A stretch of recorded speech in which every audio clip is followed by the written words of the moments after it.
ياسر كرة خطيرة خطيرة والبيو مش ممكن. الهدف الأول الهدف الأول الزعيم يلهط على طول.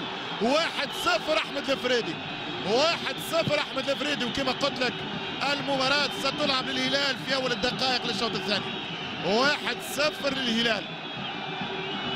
خطأ فادح وهذا ما جناه علينا هارونا هكذا يقول لسان الغرفاوية. 1-0 للموج الأزرق. الأمواج هنا في مدرجات الزعيم. 1-0 هنا الباس هنا الهروب من التسلل كسر التسلل اللاعب في أقصى اليسار. ما فيش اوفسايد. هدف سليم بقرار سليم بباس سليم وبأسد سليم وبتسديد سليم. والهلال يسجل 1-0 لتنادي الجماهير تسلم قدمك يا فريدي. 1 الهلال 0 الغرافة. يستفيد منها الفريدي حط كرة خطيرة وفرصة والهدف الثاني. الهدف الثاني للزعيم. الهدف الثاني للهلال عن طريق نواف العابد يخلص الهلال من براثن الفهود.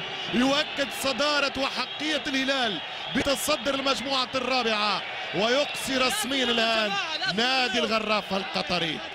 الهدف الثاني كرة ممتازة من أخطاء فردية. الغرافة يقصي نفسه من دوري أبطال آسيا. هديتين وكرة. شوف الخطأ شوف الغلطة والكرة ممتازة من الفريدي. يعطي كرة نواف وفارق السرعات أمانة. في هذا الشوط الثاني تفوق الهلال بالسرعة. عامل الفيتاس السرعة ممتاز جدا. ممتاز يا نواف ممتاز. 2 الهلال 0 الغرافة. خلاص مبروك للزعيم. خلاص الزعيم عاد ليلهط من جديد. 2-0 للموج الأزرق.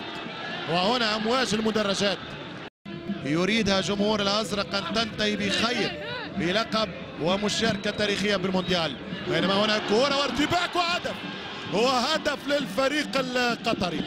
الغرافة بالنيران الصديقة يستعيد الأمل.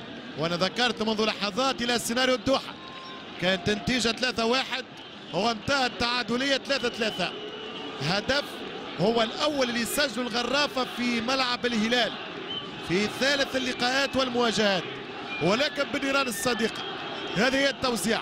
هذا هو الكروس وهذا الخطأ الفادح. سوء تفاهم. ما تكلمش العتيبي مع الهوساوي. وسامة يدخل على الكرة ويحط الكرة في مرماه.